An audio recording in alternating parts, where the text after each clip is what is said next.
Assalamualaikum warahmatullahi wabarakatuh.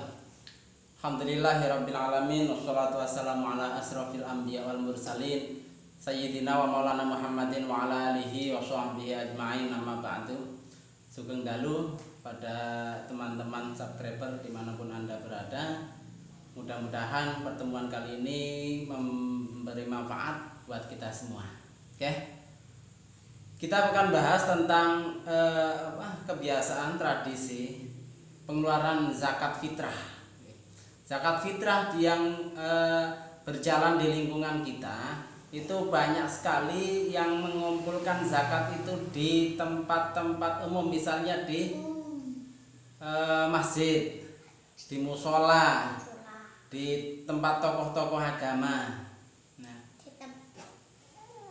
Nah, ini tujuannya ketika seorang muzaki memberikan pada katakanlah panitia zakat yang ada di masjid atau di musola atau di tempat-tempat guru ngaji dengan catatan dianggap sebagai panitia zakat atau amil ya.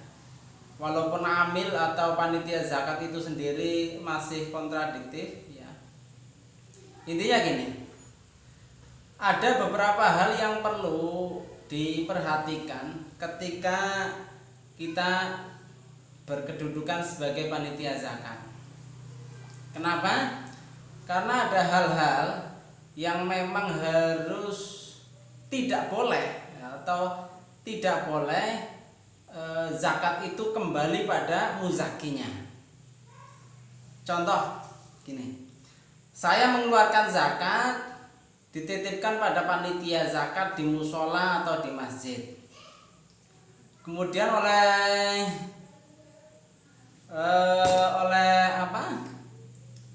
panitia dikumpulkan tanpa terpisah-pisah. Ya, tanpa terpisah-pisah. Maka hal ini memungkinkan zakat yang saya berikan ini bisa kembali pada saya. Nah, ketika zakat yang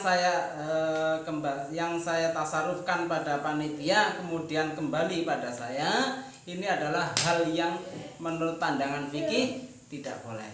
Maka yang perlu diperhatikan oleh para panitia zakat ya, ini harus dipilah-pilah, harus dipisah-pisah. Misal, ini solusi ya.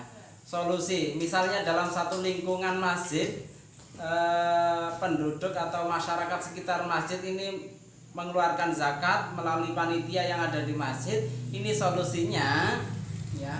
Misal warga yang sebelah timur ini dipisahkan, kemudian warga yang sebelah barat ini juga dipisahkan ya. Muzaki yang berasal dari arah timur masjid misalnya, atau muzaki yang berasal dari arah barat masjid, ini nanti berasnya ini dipisahkan.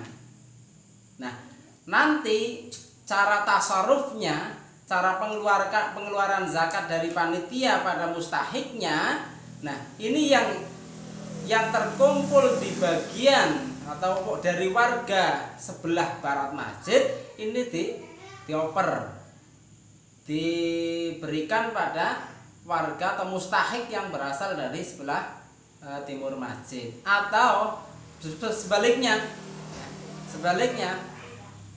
beras yang terkumpul dari muzaki yang berasal dari sebelah timur masjid nanti diberikan pada mustahik yang berasal dari sebelah barat masjid. Misal ini sebagai contoh, artinya solusi yang paling tepat ini adalah memisahkan ya, memisahkan, jangan dicampur aduk.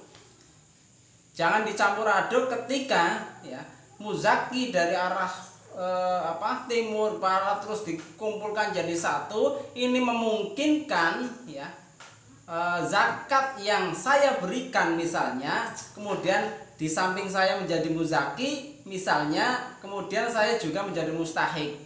Nah, ini ketika zakat saya zakat saya itu kemudian oleh panitia ditasarufkan dan jatuh pada tangan saya, ya ini yang tidak boleh ya. Karena harta zakat dari muzaki ini tidak boleh kembali pada muzaki. Ya. Itu pada teman-teman panitia, pada teman-teman amil zakat ini mohon diperhatikan, karena di situ riskan sekali, karena di situ ketika kita mencampurkan zakat ini bahaya sekali. Maka sekali lagi jangan pernah mencampur ya, jangan pernah mencampur adukan zakat ya. Paling tidak dipisah-pisah, karena nanti dikhawatirkan nanti akan kembali pada muzakinya. Mudah-mudahan ini bermanfaat. Assalamualaikum warahmatullahi wabarakatuh.